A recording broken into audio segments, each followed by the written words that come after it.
Your alternative talk radio contact, The Planet, KGRAradio.com.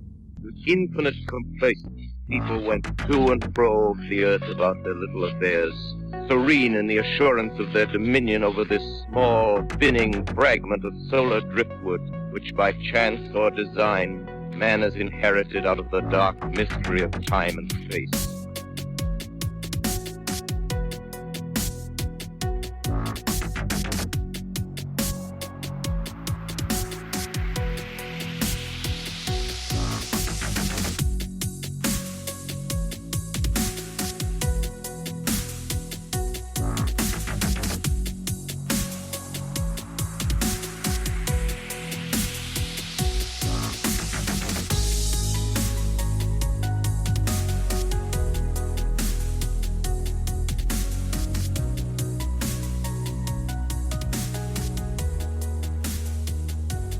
Okay, so I know that you have had what looks to be a lifetime of activity, and you even have some early paranormal activity that you included in your list. So wherever you want to start, of course, is fine, or if you need to give a little background on yourself or whatever you need, to do to start this off. But I'm excited to hear some creepy encounters. Sure. So I always grew up with the belief that ghosts weren't real. I was raised Christian, I still am, but it was the belief that was taught to me is that ghosts weren't real, but I was always still afraid of the dark. Mm-hmm. So when I was pretty young, I would say, I think, 5th grade, we moved into a really large house in town, and I'm from a really small rural area. So town is 300 people. That's what town is. So we moved into this big house, really, really old house. When I was a kid, I remember someone saying it was built around the 1700s. I feel like it's probably a little bit younger than that. That's really old. It was built by the descendant of Lewis or Clark. I don't remember which one. Again, it was a long time ago. I was a kid and stuff like that didn't really matter to me that much at the time. But what I do know for sure is that 2 people died in my mom and dad's bedroom. They were both the husbands of the lady that owned the house before us. And then a girl was hit by a car in the driveway and died. Oh, God. So that was 3 people total on the property had passed away. I was still always afraid of the dark, and my bedroom was on the 2nd story all the way at the far end of the house. So I was terrified to go sleep in my room, right? So I don't remember exactly what my first experience was, but I know just about every night it would feel like somebody would come into the room and start playing with my feet. Like sometimes, and for a while maybe I thought maybe I just have, some kind of sleep problem, because usually it would wake me up. I'd be asleep and I would wake up to somebody slapping my foot or tickling it or something like that. But then I would notice sometimes it would happen when I was wide awake. I remember one time I was laying in bed, and it literally felt like there was a little kid's hand underneath the bed, coming up through the bed, tickling the bottom of my foot with one finger. It was the creepiest thing. It was terrifying. The bed would shake. It was a big deal. I ended up not being able to sleep in my bedroom. I would have to go downstairs to the guest bedroom because I was so scared. And were you telling your parents about this? Yeah, a little bit. I think they didn't really know how to handle it. My dad is pretty skeptical, but I think he's opened his mind up a little bit. I don't really blame them. I mean, if I hadn't had the experiences that I had, I don't know what I would think either. And there was a guest bedroom right next to their bedroom, so I started sleeping in that, and that usually made me feel better. Mm-hmm. But things would still kind of happen. It was still not perfect. One night, I was laying there, and my mom had gotten us, this was when I was in the guest bedroom, my mom had gotten us these balloons for Valentine's Day. There was a balloon that would just float around the house, and the fans would blow it around, right? Yeah. So that's what I thought it was. I was not, I was like, oh, okay, shoot, it's just a balloon, no big deal. And then it faded into the wall. Oh, God. Oh. As I was watching it, it just sort of faded into the wall. And I was like, oh, my gosh, that wasn't, I mean, I don't know. I mean, it sounds kind of like a weird encounter, but I mean, I kind of thought maybe it was the energy left behind. I mean, there were two sick people in the room next to me. They were Yeah. nursed back. You know, the woman who owned the house was their wife, and she nursed them both, you know, until their death. So I figured maybe it was kind of like an imprint, like someone brought balloons. It was emotional. I don't know. But that proved to me that just because I was in the guest bedroom next to my parents doesn't mean I wasn't going to see things. Right. You're like, great. Now this room too. Yeah. Right, exactly. I didn't experience much of the foot stuff whenever I was in that room, or the bed shaking, because a lot of times I would wake up and my bed was being like shook, like vibrating, not vibrating, but like someone was at the foot of the bed and they just like gave it like a big like shake, Yeah. like they jerked it. So that was pretty much a nightly thing when I wasn't downstairs. And then I was in the basement one time. There was electric candle, you know, like the candle that you plug in. Uh-huh. So it was laying sideways on the ground.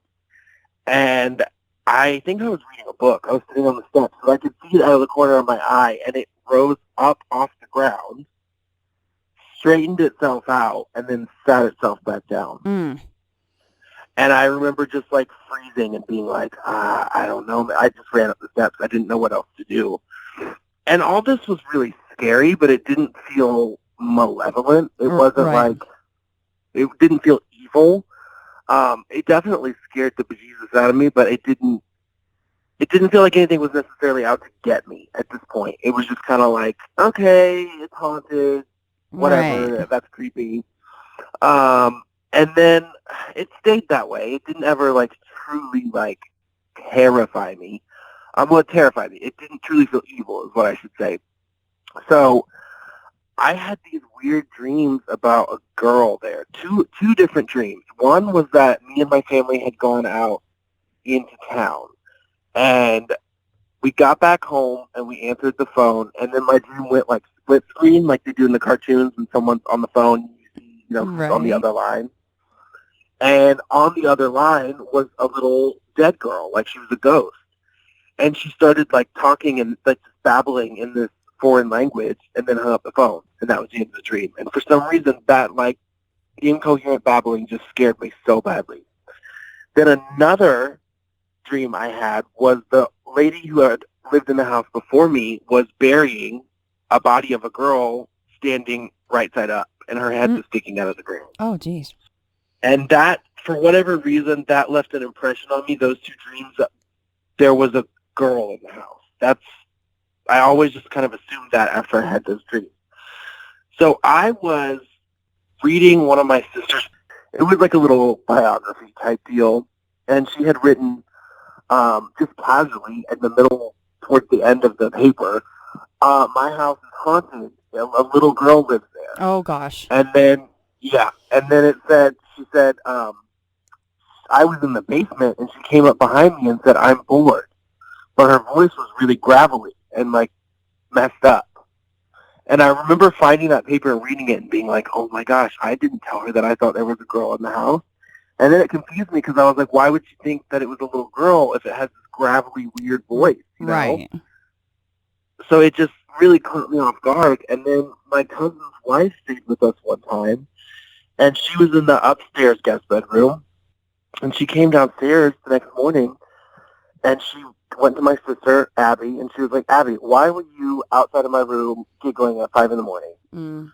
And Abby was like, I wasn't. And she was like, yes, you were. I got under the covers, and the door opened, and I heard you come in the room, and you were standing right above me. Like, Oh, God. you were standing right above me. Mm-mm. And Abby was like, I never went into your room. Nobody went into your room. So Oh, all God. that combined to, it was that's a lot of corroboration then. Yeah, and none of us had talked to each other about what we thought or what we had seen.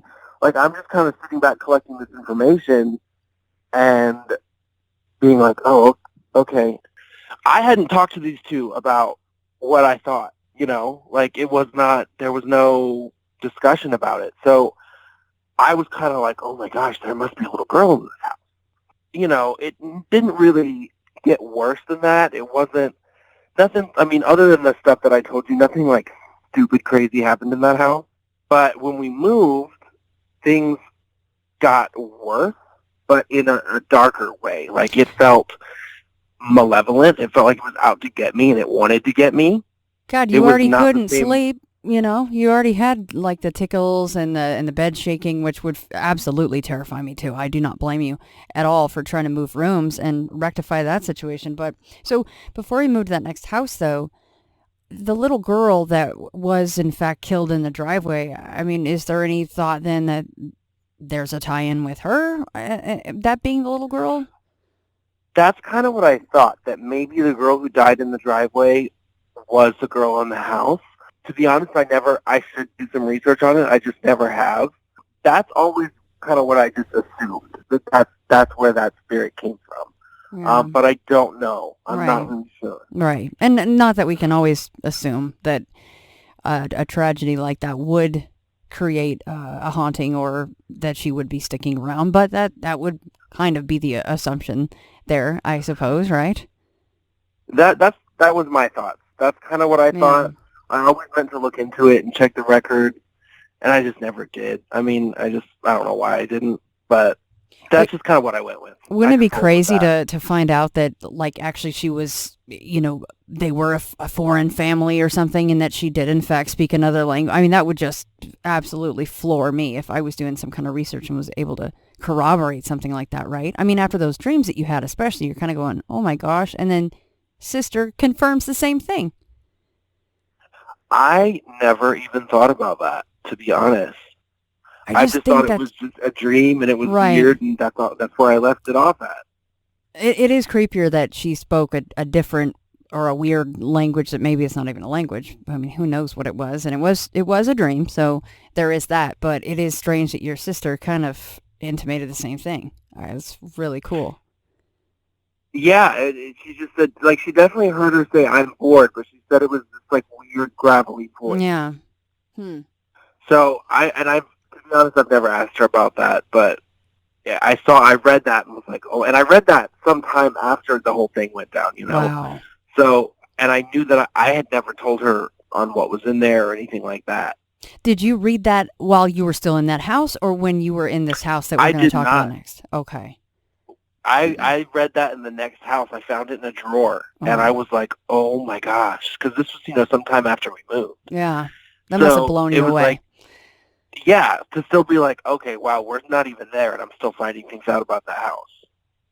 All right, and I'm sorry I interrupted you. I just had to ask about that little girl. But, okay, so you're in the next house now. Now, about how old are you when you guys get into this next house? We moved into the new house when I was in the year of my 6th grade. Okay. So I went into 6th grade the year we moved. So I must have moved into the old house, I think, like, between, like, 4th and 5th grade, because we didn't stay there for super long. Okay. So I know that I was in 6th grade when we moved into the new house. And things got, much more just, like, darker, more depressing. I still had the thing where, like, I feel like something would play with my feet at night, my bed would shake, but it just had a different feel to it. It was like, it wasn't just like a haunting. It just felt very dark and, like, very depressing, to be honest. I didn't sleep in my bedroom for, like, I think a year or more, because I was so scared. So it started right away? Yeah, first week? There was no, like, I would say so, yeah. There was never, like, a grace period or anything like that. Yeah.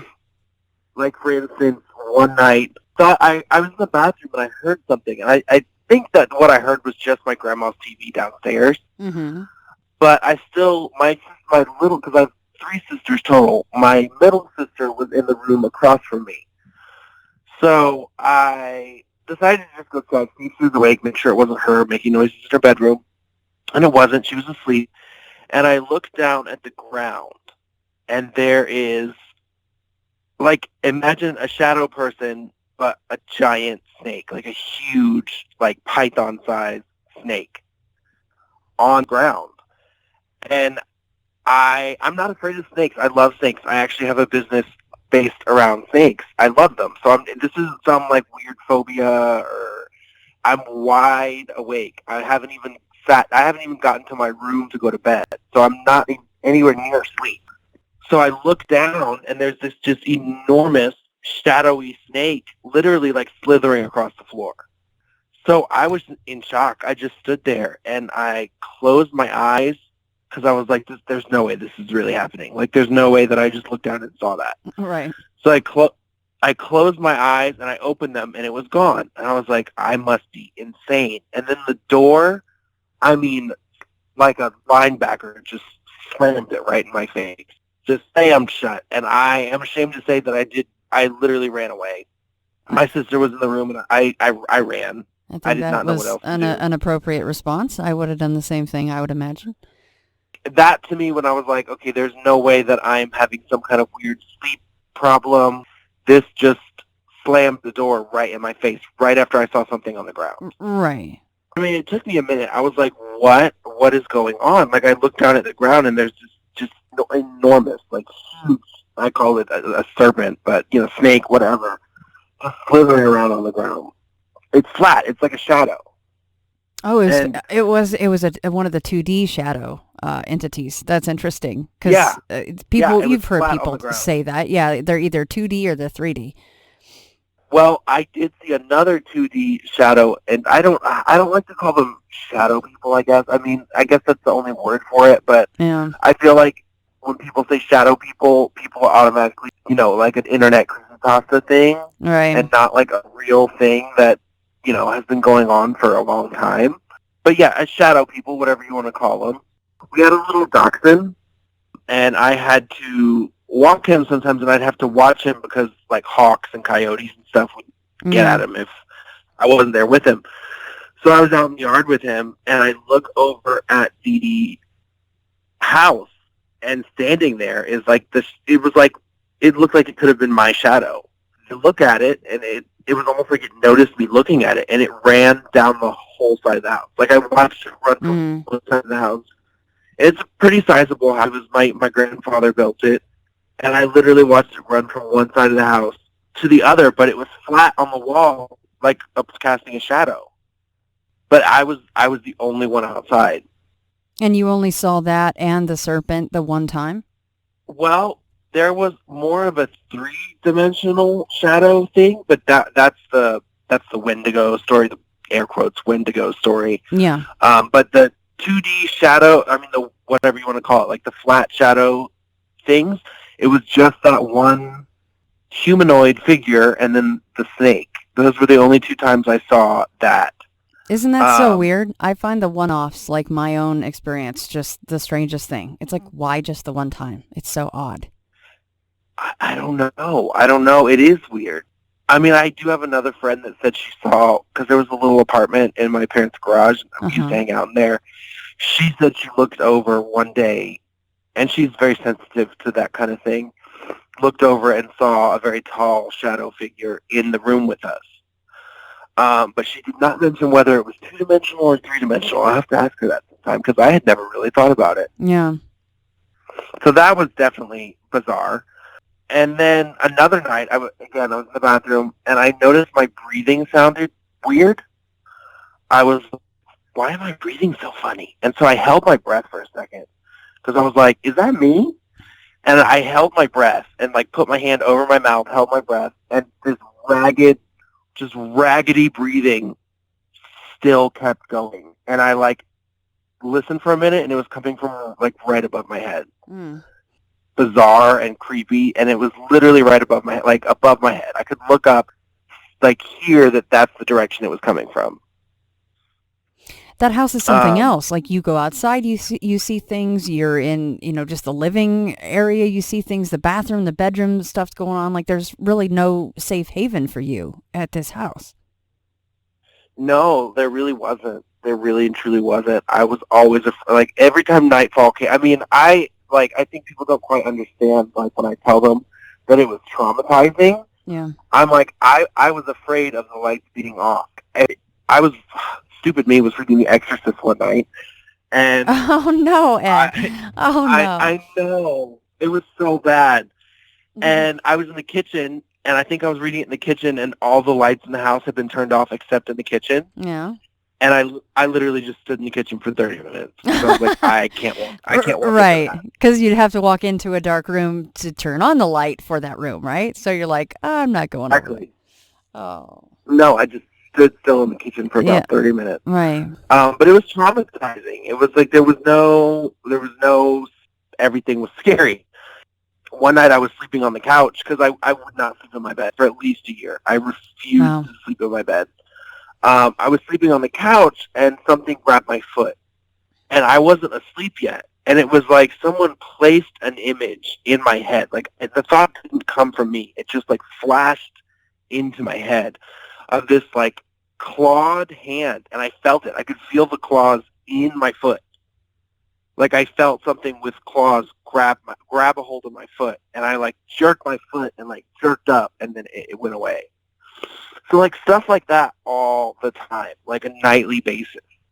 I remember one time I was walking down the steps, and I couldn't hear anything anymore. Like, I went deaf for, like, 10 seconds. And then, like, just dozens of these voices were going past my ears, you know, sort of, like, whispering past my ears, just all of these voices. And I couldn't hear anything else. And then my hearing just sort of came back, and everything was back to normal. You couldn't tell what they were saying, though? You could just tell they were, like, garbled talking or something like that? Yeah, just whispering. I couldn't make out any words or anything like that. Yeah. One time we were sitting at the dinner table, and it was the most bizarre thing, because only, like, 3 of us heard it, and the other 3 did not hear anything at all.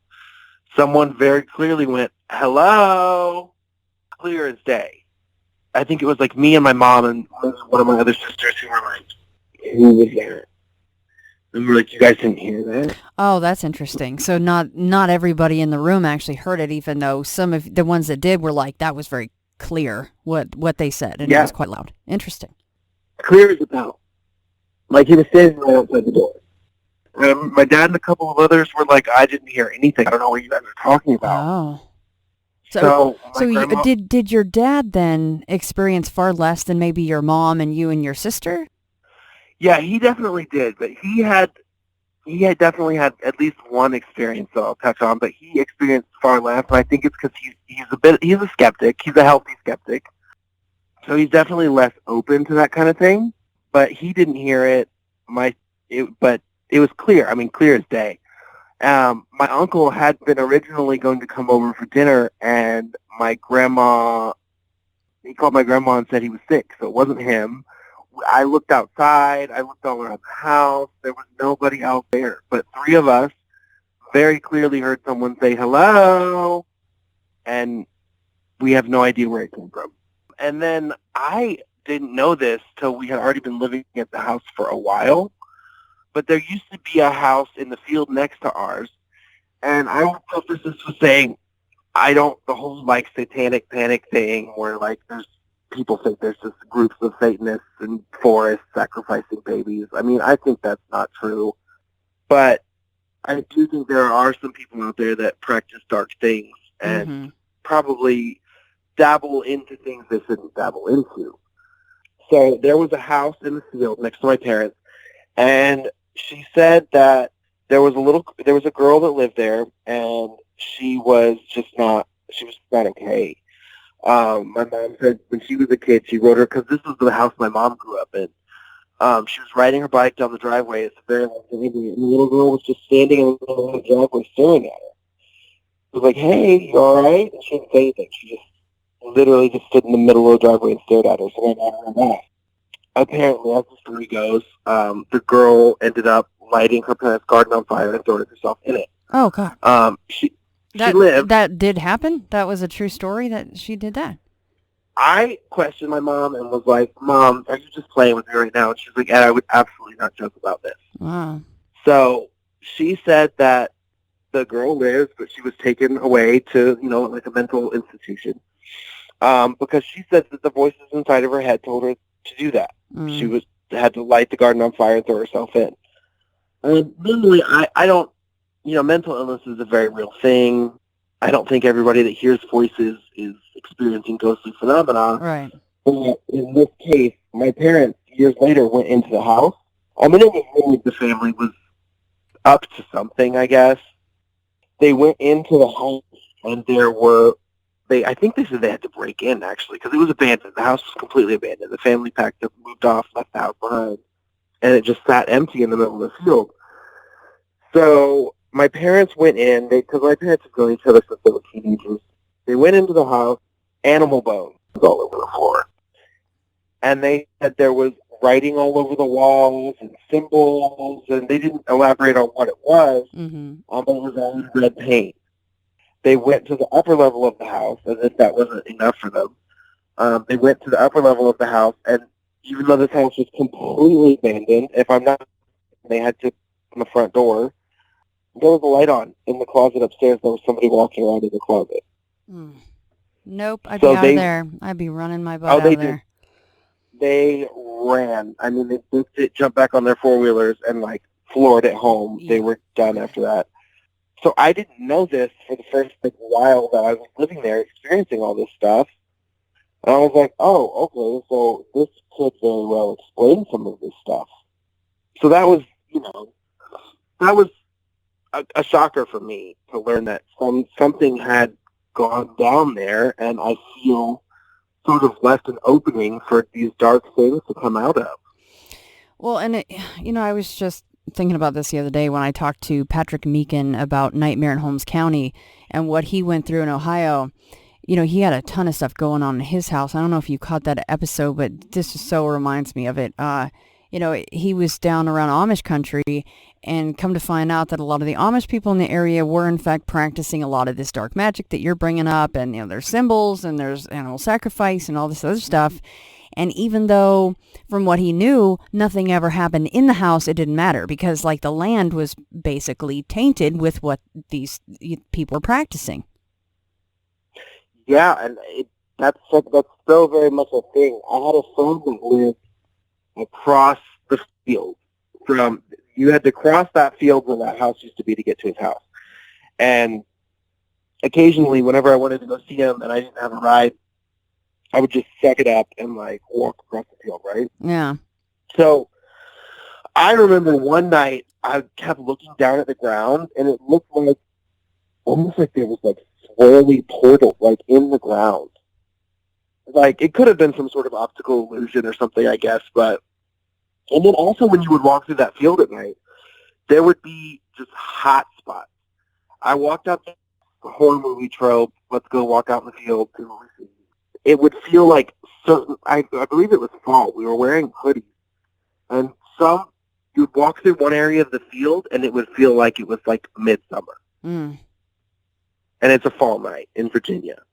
So the land definitely it doesn't have to be a house. It can be an area.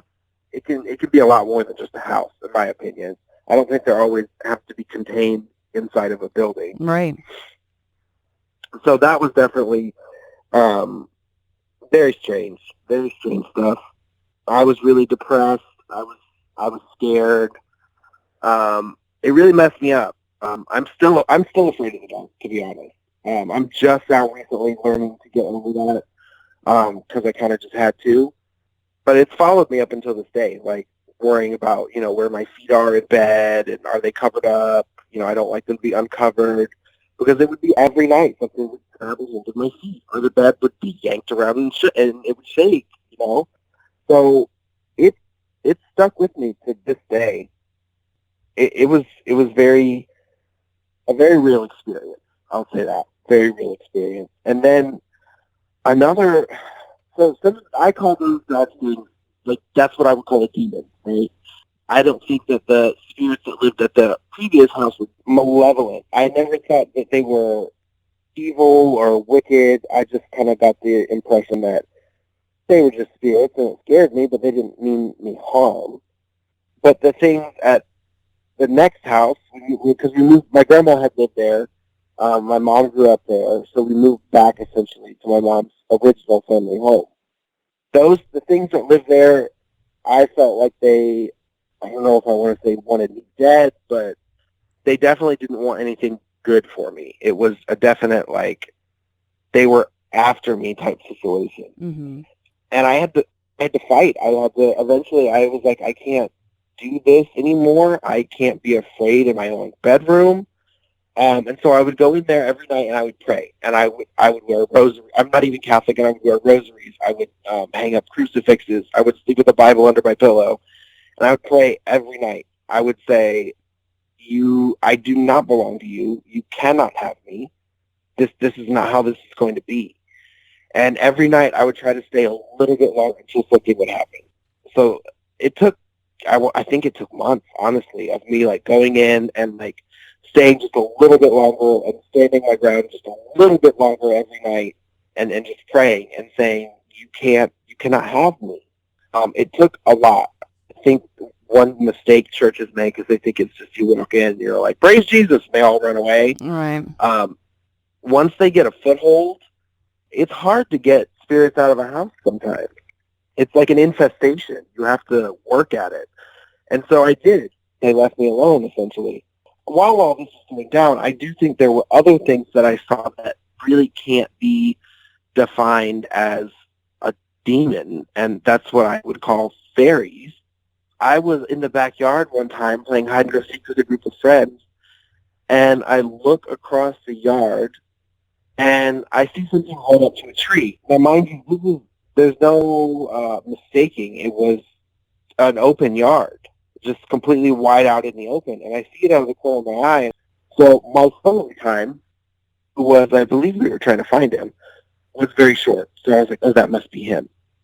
And then I look, and I'm like, oh my gosh, that's not a human being. It was like this little short, I don't want to say maybe like tool kind of thing, but it wasn't pudgy. It was just shaped like a little short person, but it was brown, and it didn't have any clothes on. I didn't make out any facial features. And it jumped up. It was almost like it was playing the game with us. It ran up behind the tree and like looked around, and then jumped up into the air and disappeared.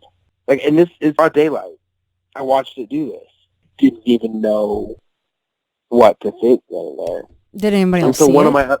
Yes, someone else did it. One of my other friends ran up to me, and she was like, hey, did you just see something? And I knew that was my moment. I was like, I'm not going to tell her what I saw. I'm going to ask her what she saw. And if they match up, then I really did see it. And I said, well, what did you see? And she was like, there was just like this little short brown thing, and it ran right over to the tree that I had just been looking at where I saw it. And she was like, and then it just disappeared. And that was just so bizarre, because I was like, I mean, it was just like a little fairy or gnome or troll or something. And it was like it was playing the game with us. And just like before, you only saw this thing that one time. Did you ever see it again? I only ever saw that thing one time. Just one single time. How big was it? How tall do you think this thing was? I would say maybe 4 feet. Oh, that's pretty tall. That was taller than I was. You hear about like the fairy stories, and either they're like super tall and skinny, or they're like kind of under like a foot or 2 feet. So 4 feet tall, huh? No clothes. Yeah. What other features could you make out? I really couldn't make it. I mean, it looked, humanoid for the most part. I mistook it for my friend at first. But because I was kind of seeing it from the side of my vision, it all happened really fast. I didn't really make out any facial features in particular. Hands, feet, just like us. I could tell it wasn't wearing any clothes. I didn't see any, like, defining physical features. And I could see the way it kind of was almost kind of shifty. Like, we ran behind the tree and looked around and then just literally jumped up into the air and just disappeared. And just, I guess when you're of the fae folk or an elemental, those are the powers that you possess, right? You can just do those kinds of things.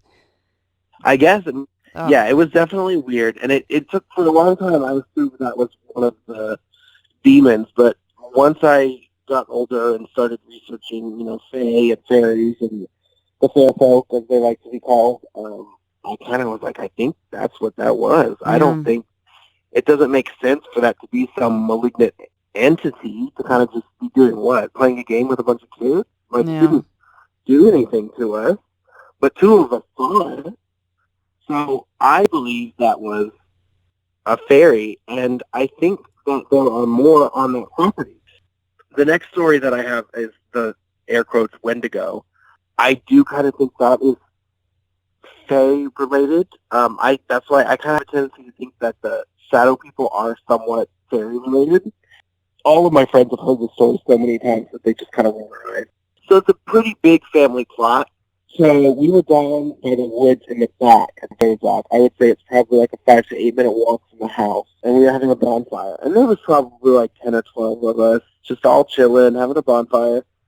And we were like, again, like kids, just like, okay, let's go into the woods. Like, it's the middle of the night. We thought this was a good idea, right? But I had one friend who was like, I don't feel very good, so I'm going to stay here. So we were like, okay. So we all go into the woods. I get a phone call from the friend who stayed behind, and she was like, look, I'm really sick. I have to go now. You have to take me back to your house for work. You have to pick me up. I have to leave right now. And me and my other friend were like, okay. Like, rolled our eyes. We were like, we have to go all the way back. Mm-hmm. She probably just got scared. Now we have to cut out. Everyone's going to leave us. So we walk back. We get her back to, because the friend that I took with me to go take her back to my house, we took her back to my house. Middle of the night, we're walking on the little, because there's a big field, and then there's a little path in between the field and the woods that you walk down to get to the pond. So we were walking this path, and I'm talking on the phone to another friend who's down in the woods. I'm trying to find them at this point. And the person that I was with shined her light into the woods, right? And she just starts screaming bloody murder. She shoves me, and she just, like, real terror. Just, Ed, run! So I didn't see anything. I didn't hear anything. I just know she's literally screaming, like screeching and telling me, run, run, run. So, I mean, I'll run. I mean, sure, I'm going to listen to that. Yeah. So I'm running and praying and cussing all at the same time. I'm still on the phone with my friend. He's laughing because he thinks we just got spooked. And finally, she stops running. We make it all the way to the pond. And she was like, did you hear that? And I was like, did I hear what? She was like, it was chasing us the whole time. Oh, no. I was like, what was chasing us? What are you talking about? She was like, you didn't hear or see any of that? I was like, no. She said she's shown her phone into the woods, like the light on her phone, and there was just a big pair of green eyes. And she said it started growling at her. And, you know, we have coyotes and stuff like that, but the rest of the story will make sense as to why that's definitely not what that was. And she said it started growling, and she shoved me and said, run. And she said she could hear it chasing us the whole way we were running. Like in the woods behind us, like running after us. Right. So we were just chased by something. And oh, sure, whatever. Really were. We have to get out of this woods. We have to go. I don't want to stay. Walked all the way back to the house, and we were all just kind of hanging out on my parents' screened-in porch. One friend was a big skeptic. So he went off to go call his girlfriend, and he walked down by, because there's woods everywhere. I mean, it's very rural. So he walked out across the driveway, and we thought it would be funny to lock him out, because he was not scared. So we locked the screened-in porch. And then a few minutes later, he runs back up to the porch, and he tried to open the door, and it's locked. And he was like, let me in. And we were like, oh, are you scared now? Haha. Like, thought it was funny. He was like, no, seriously, you have to let me in right now. So we let him in. He said he was talking on the phone next to a bush, and he said the bush stood up and walked away. Oh my it was a bush. Goodness. Yeah, right. Like that's just what his impression of it. I mean, oh my goodness. Yeah, I would be asking to be let in too. Yeah, so we let him in, and he was like, he just got up and walked away. And we were like, okay. So everyone leaves but me and two of my other friends. And I look across the field, and I see this tall, like, humanoid shadow figure, but it's 3D, not 2D. But it was tall. Like, its legs were long, its arms were long, and it was running really fast. And that's why we called it Wendigo, because to me it looked like the Wendigo from the TV show Supernatural. Mm-hmm. Like long arms, like skinny torso, long legs, and I just could see it running right across the field. It ran across the driveway, ran into the other field, and disappeared right as it hit the wood line. I turned around, and I mean, like, I've never run like that in my life. My friend beside me ran so fast that his leg popped out. I think it, like, came out of the socket a little bit, and I had to carry him the rest of the way home. That was how scared we were. Wow. Because I was like, I just saw this huge thing that clearly was not a person run across my driveway. Like, I just watched it run across the driveway. Boy, there's some dark stuff going on that land around there, huh? Yeah, it's for real. I didn't know what to make of it. We ran back to the house. We literally fell in the door, and I slammed the door and locked it. And my mom was like, "What on earth is going on?" And I don't even remember what I said to her. We were so out of breath. I couldn't even think straight because I was like, I can't believe I just saw that with my own two eyes. Yeah. And I did see it again another time. We had a swing set in the backyard, and I used to love swinging. I don't know why, but I used to love swinging. And it was 2 in the morning, and I was on the swing set, and I looked over at my uncle's house, and he has a street light, and it illuminated part of the field. And I saw something moving, and for a second I was like, oh, that must be a deer.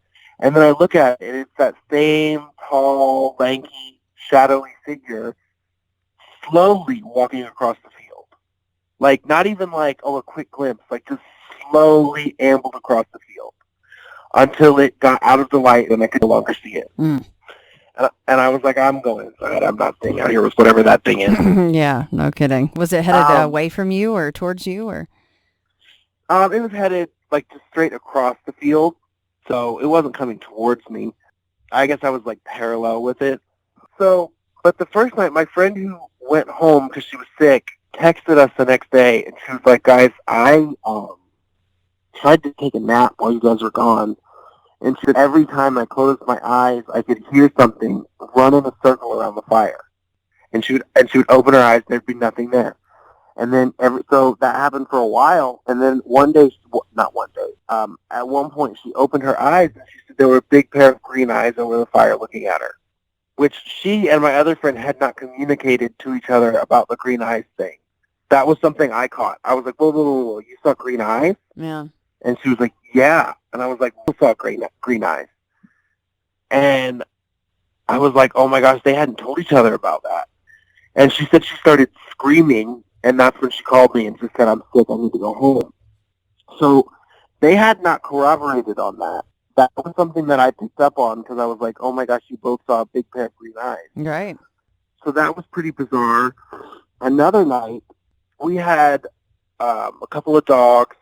One of them was a Chesapeake Bay Retriever. She was afraid of pretty much nothing. I mean, she took on 3 coyotes at once one time, and won. I mean, they got her pretty good, but she still won.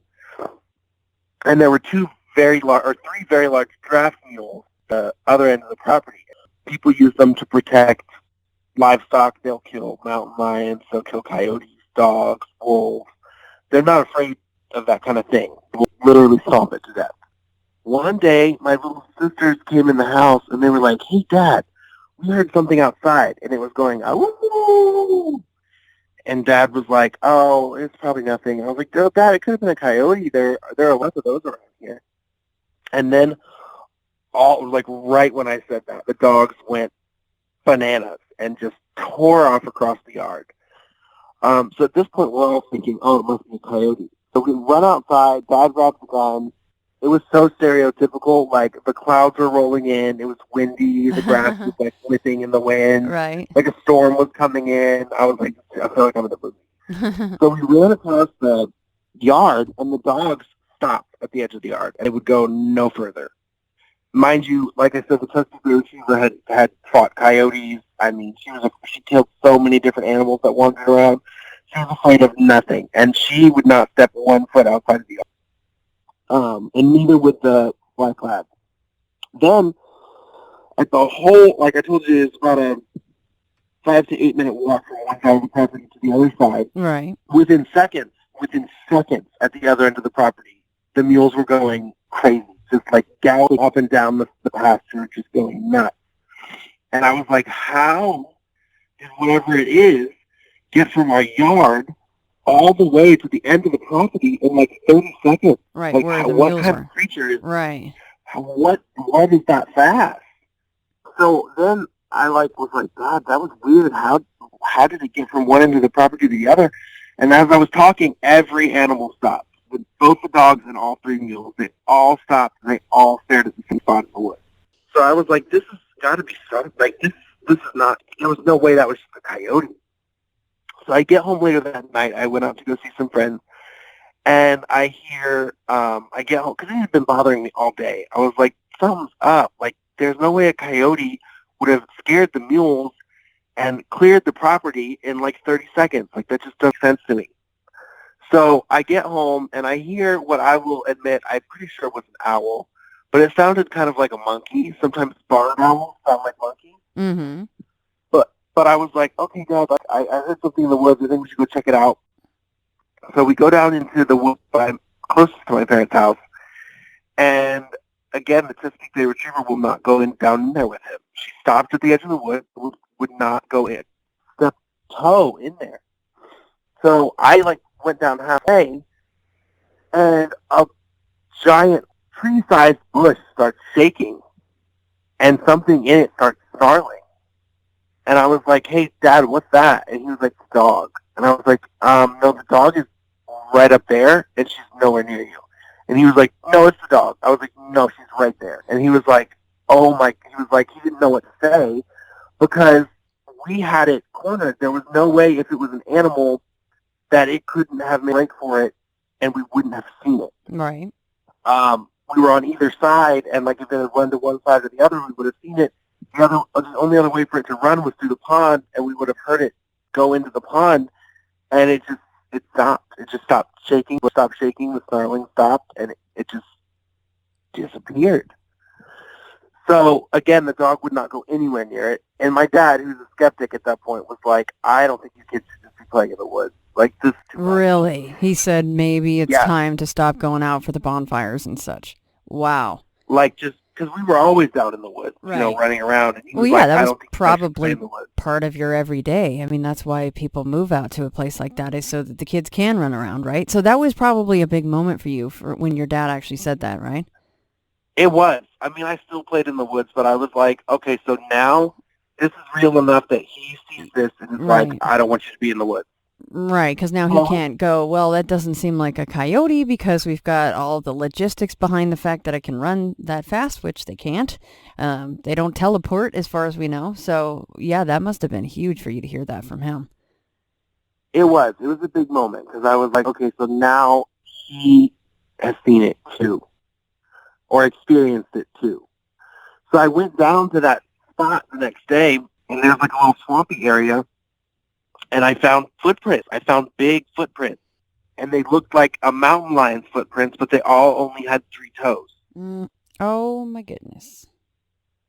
And I took pictures of them, and they're really bad, and they were on my family's old computer, so they're probably gone forever. But I showed my whole thing because I was like, y'all see this, right? Everyone sees this? Like, it matches a mountain lion, but it only has 3 toes. And everyone looked at it, and they were all like, oh, my gosh, what's happening? What's going on? Was So there what- claws on the 3 toes, or could you make anything out? It looks like there might have been claws. I mean, it looks just like if you look up a mountain lion or a cougar footprint, it looked like that, but very Just with large, 3. and all the footprints had 3 toes. How many So I footprints thought, did you like, find? It was, if I remember correctly, like 3 or 4. Mm-hmm. And because at first I was like, oh, it must be some kind of big cat. And then I Googled, like, do any of these cats have 3 toes? And none of them do. That's when you're So probably that like, was- okay, what in the actual hell am I dealing with here, right? You must be like, Yeah. I just found physical I- evidence of this thing. Yeah, and I just didn't know. I was like, what on earth? Like, what? I had no idea. Not even in like mythology. Like, what could this be? I didn't know. That's where I kind of lean towards fairies of some sort, maybe, because I have no other explanation. Then, I'm sorry, what were you about to say? I was just going to ask you, where you found the footprints, was that closer to where the dogs were or closer to where the mules were when they looked off into the woods? This was not close to either. So when I came home, I heard the noises coming from the woods on the other side of the property. Okay, gotcha. So this was for a separate incident, but same day, Okay, essentially. gotcha.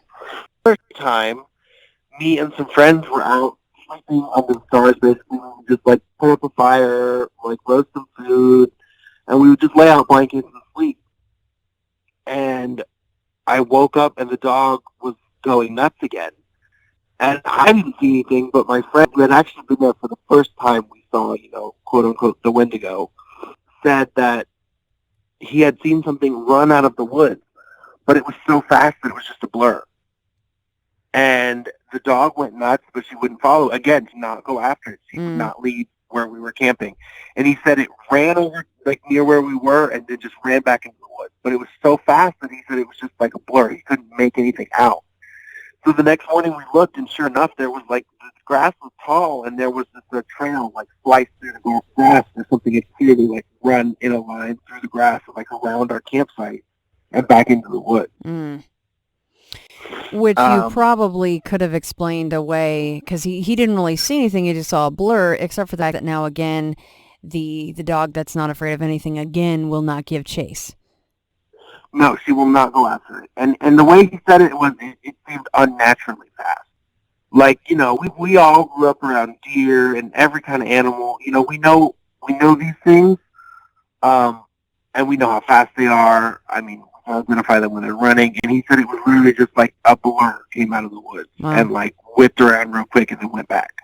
There was one more instance. So my mom texted me one time, and she was like, I was just attacked by a chupacabra. And she was obviously just frantic, and that was the only paranormal creature she could time. Right. Because that's not what it was. And I was like, what are you talking about? And she was like, I feel like I'm living in an episode of True Blood right now. That was a TV show that was pretty popular at the time. It was about, you know what I'm talking about. It was all the supernatural creatures, vampires and werewolves and stuff. And I was like, Mom, what happened? And she was like, something just attacked me. And I was like, what? And she said she was walking the dog, and rabbits and birds all started, like, stampeding out of the woods. And it's the middle of the night. It's, like, early, like, late at night. She said they all just started piling out of the woods, like they were all running from something. And she said it felt like a herd of buffalo came out of the woods. She never saw anything. But she said something, like, swooped right over, she could feel it over her head, like, swooped over her head. Like something very large. And she said it felt like a stampede of buffalo just, like, stampeded her, but she couldn't see anything. And she was very scared. She was very scared. So it does it fly over her and then just keeps going, or did she leave the area, first? It, like, the animals started running, and she said it felt like buffalo were just charging out of the woods, and then it swooped over her, and then she went inside. And again, this is right outside her house. Man, nobody's safe around there, huh? Everybody's having experiences.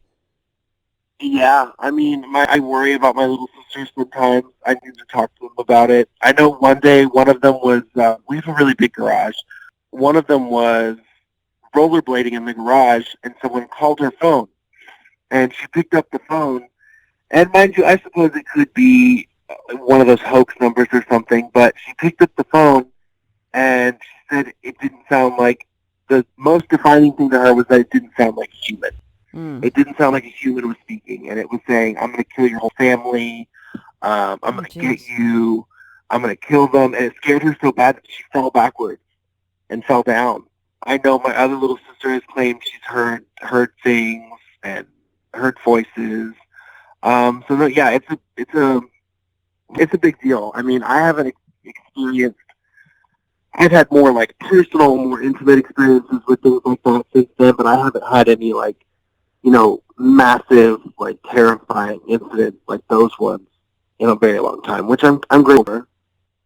Yeah, you've had enough. I mean, you couldn't sleep for years and years and years, and you still, like you said, having a problem with getting used to sleeping in the dark, which I don't blame you at all for that. Yeah, it was very scary. And back when we first moved into the second house, people did comment, like, there's something dark hanging about you, and, there's just some sort of dark energy that follows you around. And I think it did. I think it just wanted me to be miserable. So they still live in that house? Mm-hmm. Yep. Oh. And so that's what you Yeah, were saying about you worry about your little sisters because they're all still there. they are, yes. I don't know that they see things as I did, or are attacked or anything like that. I don't mean to be disrespectful to native beliefs, because I know it's not a Wendigo, but that's just kind of what we called it, so I'll just keep calling it that. But I feel like if it wanted to hurt us, it easily could have, so I don't know why it didn't. Mm-hmm. I don't know what it wants or what its purpose is. I mean, I really have no idea. But, I mean, it traumatized my one friend who was with me when it chased us. I mean, she said for about a month afterwards she would not go outside at night by herself. She would make one of her parents come with her outside, even if she just needed to, like, go to her car to get something. Can we say what state this is? Virginia. Yeah, I don't know what else to call that either. I would have probably had the Wendigo in my mind as well. Anybody can go Google an image of that, and the three-toed tracks. It is incredible that you actually found some physical evidence of possibly what this thing is. And I wish that I had more sense of mind to take better pictures, save them. But I was so young. I was just kind of like, whoa, this is crazy, not thinking like, hey, Right, pay attention to this. right. I mean, looking back, besides, like you said, the grass, there was some evidence of something running through the tall grass, and then the footprints. Was there any other physical evidence or any injuries to animals or missing animals or anything like that? No, not that I can think of. Of course, not that we're assuming that this was a flesh and blood type of a creature, so maybe it doesn't eat flesh and blood, right? Like, who knows what it is we're even really talking about, but... Yeah, I really have no idea. I mean, it clearly is physical enough to find evidence. Right. But I don't know. My friend claims that she says people have come into her mom's store and said that they've seen weird things in the park beside where we live. I haven't been able to track down anything like that. That's what she says. I would love to know what it is, but I really just, I don't know. I just kind of lump it in with fairies. It's one of those kind of things out in nature that we just don't really know much about. Did those people expound upon that at all? You know, they said they saw something weird, but was there any other details to it? No, she didn't give them to, she didn't provide me with any of the details. I kind of feel like maybe they were talking about something different or it wasn't related in any way. I kind of think whatever it is kind of sticks to that property. I'm not really sure, but it was definitely, I felt like I was in a horror movie for a long time. Do you think that out of everything you've experienced that the Wendigo to you is the most terrifying, or was that not so bad because it wasn't like in your house, like touching you and doing all of these other things that the entities were doing? I think the way I would categorize it is that it wasn't as traumatizing because it was out in nature. It was, to me, something that like lives out there and it just is. It wasn't something that was like above my bed wishing me ill. You know what I mean? Right. Like, I mean, it clearly scared me, but it didn't feel like it was going to snatch me up and hurt me. And it didn't feel like it really cared about my well-being one way or the other. Whereas other stuff in the house, it was like very clear that it was like they wanted to see me suffer. Yeah. Yeah, it was not fun. I don't know. I mean, I feel like the area of Virginia that I'm in isn't a very well-known area. And there are a lot of weird haunted spots. And, I mean, I've heard weird stories in different surroundings. It's not necessarily my town, but different areas. My friend saw a giant white ape one time run right across the street in front of her car. Yeah, she said she watched it run all the way across the field. It ran in front of her car and then ran away. Oh my God, I would love to hear that story. A giant white ape. Yeah, she said, I mean, that's the story she told me. She said she watched it. Wow. It was moving like a gorilla, like, you know how they move with their knuckles and sort of like run on all fours? She said it was running across the field. It ran right in front of her car and then ran into the other field and disappeared. And there was somebody behind her. And that person pulled up and rolled their window down, and they were like, "Did you just see that?" There's like a beach that I go to sometimes. It's really creepy. One night, me and my friend were there, and we could hear like a flute, like the kind of flute that you like think of when you think like Civil War. Mm-hmm. And it was coming out of the reeds. Like through the reeds, we could hear this flute being played at like midnight. So the area itself is pretty rich in weird stuff, I think, but I think because it's so rural and small and relatively unknown, Yeah. that it doesn't garner a whole lot of attention.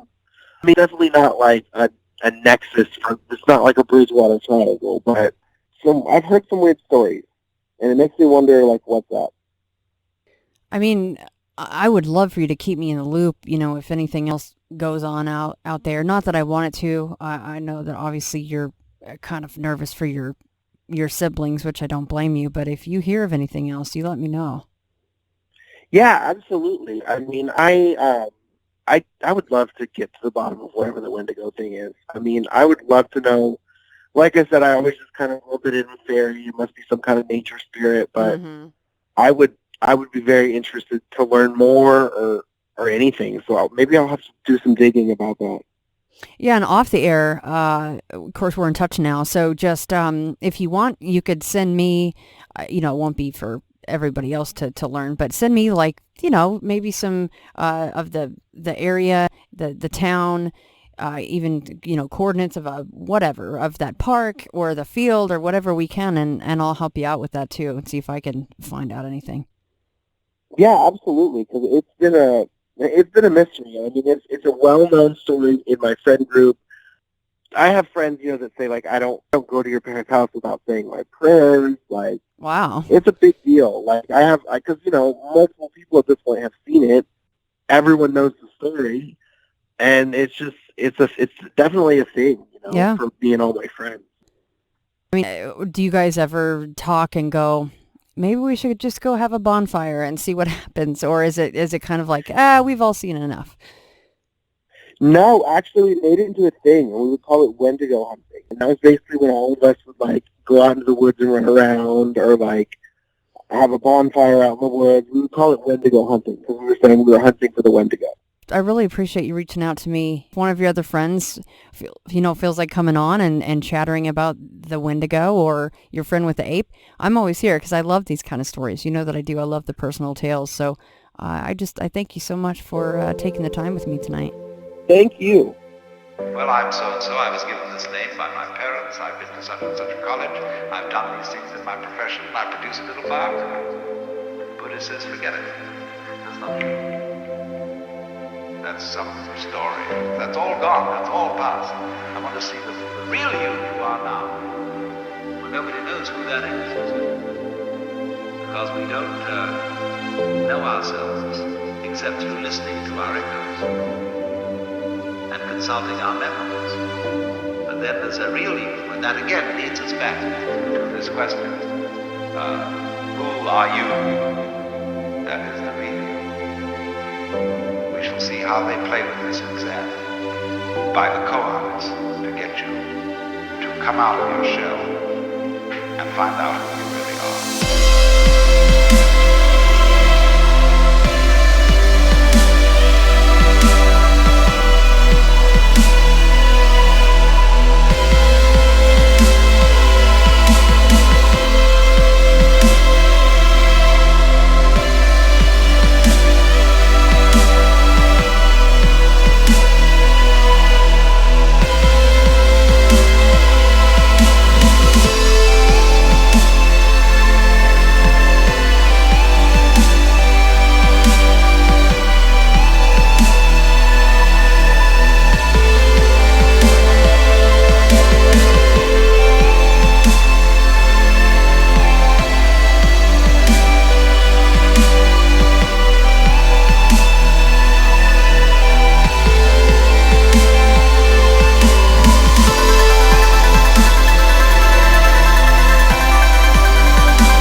else. They will say, no, we don't believe literally in reincarnation.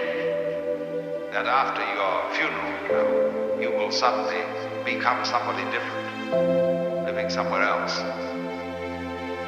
They will say reincarnation means this, that if you sitting here now are really convinced that you're the same person who walked in at the door half an hour ago, you're being reincarnated. If you are liberated, you will understand that you're not. The past doesn't exist. The future doesn't exist. There is only the present. That's the only real you that there is. The Zen master Dogen put it in this way. He said, spring does not become the summer. First there is summer, and then there is spring.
When you settle down in the train to read your newspaper and so on, you are not the same person who a little while ago left the platform. If you think you are linking your moments up in a chain. And this is what binds you to the wheel of birth and death. But when you know that every moment in which you are is the only moment, this comes into Zen. A master will say to somebody, get up and walk across the room. And he comes back and he says, where are your footprints? They've gone. So where are you? Who are you? When we are asked who we are, we usually give a kind of recitation of a history.